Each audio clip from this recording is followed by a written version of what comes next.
रोज प्रतिदिन कुछ ना कुछ ऐसा बनाती है माँ, शिव जी को भोग लगा देती। आकड़िया की रोटी बनाई, काकड़िया की साग, पर से माता पार्वती जी पावे भोलानाथ मन शिव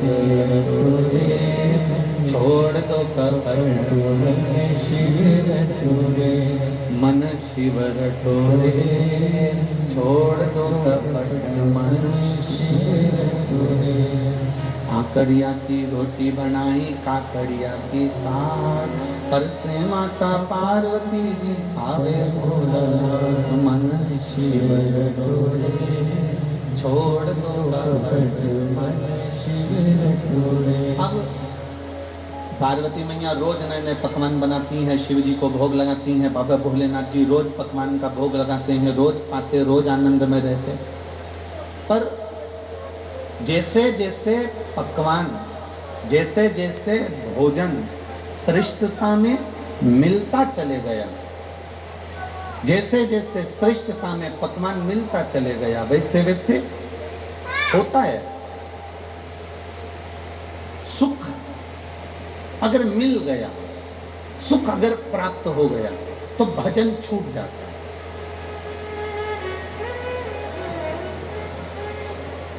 अगर सुख प्राप्त हो गया तो भजन छूट गया।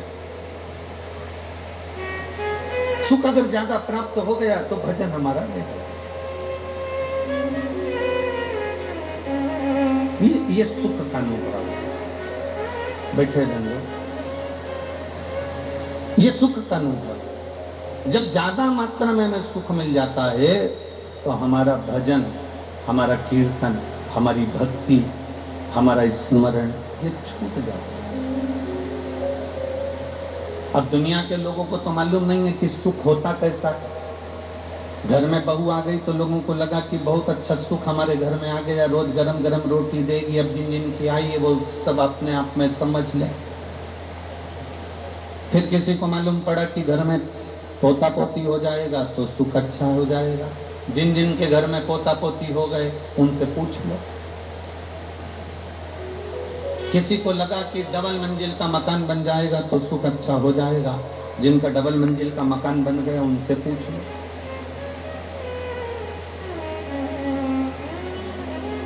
सुख मिलता था, सुख कैसा होता है, सुख की कल्पना कैसी होती है। सुख कैसा होता है?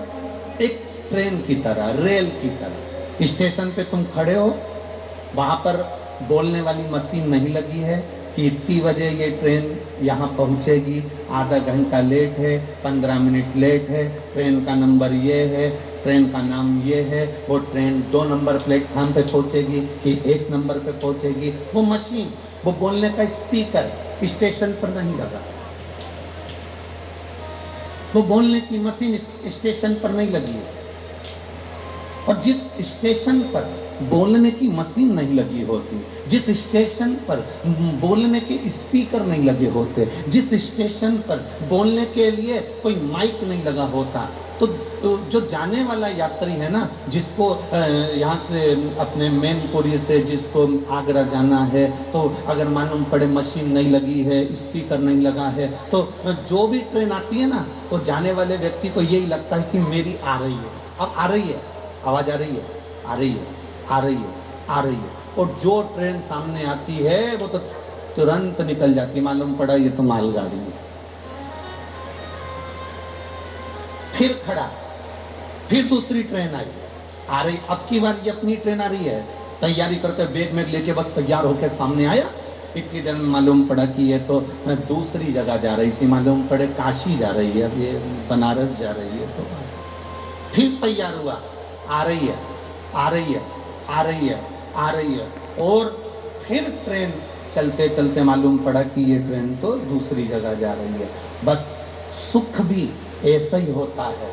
बचपन में लगता है कि जवानी में सुख मिलेगा, जवानी में लगता है कि अधेड़ी में सुख मिलेगा, थोड़ी 1-2 दुकान और खोल लूँ फिर सुख की जिंदगी जीऊंगा, घर में बहू आ जाए सुख की जिंदगी जीऊंगा, पोता पोती हो जाए सुख की जिंदगी जीऊंगा, थोड़ा काम काज फैला लूँ सुख की जिंदगी जीऊंगा।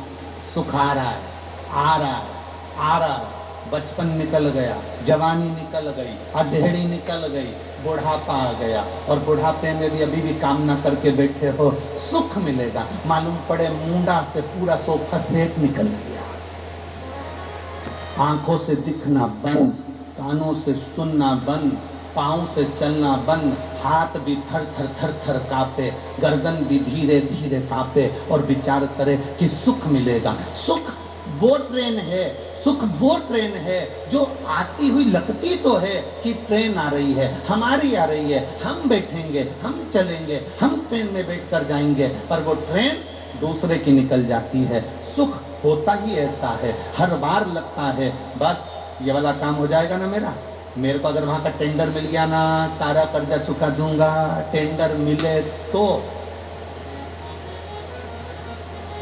बस, अब की बार चुनाव आ रहा है ना, बस अब की बार तो अब की बार बस मालूम पड़े वो ट्रेन फिर निकल, वो टेंडर फिर निकल गए, फिर वो काम निकल गए, फिर वो बात निकल गए। अब वो सुख का अनुभव कर रहे हैं कि मिलेगा, पर शिव महापुराण की कथा कहती है आप अपने स्थान पर बैठे रहो, आप अपने जगह पर बैठे रहो, अगर कोई अनाउंसमेंट करने वाला भी नहीं है ना, तुम अपनी जगह पर बैठे रहो, तुम्हें उतावले होने की जरूरत नहीं है। तुम जहां पर बैठे हो तुम्हारी ट्रेन में बैठने वाले ढेर सारे होंगे, ढेर सारे होंगे, तो उसमें से जब सब एक साथ खड़े हो जाएं तब समझ लेना कि ट्रेन आ चुकी है और हमको बैठना है, तब तुम्हें अंदाजा लग जाएगा। अभी तुम बैठे रहो, भगवत भजन करते रहो, स्मरण करते रहो, पुण्य करते रहो, तुम आनंद से सेवा करते रहो। अगर तुम्हें चाहिए कि सुख की ट्रेन में मुझे बैठना है, तुम्हें चाहिए कि अब की बार मेरा नंबर आना चाहिए,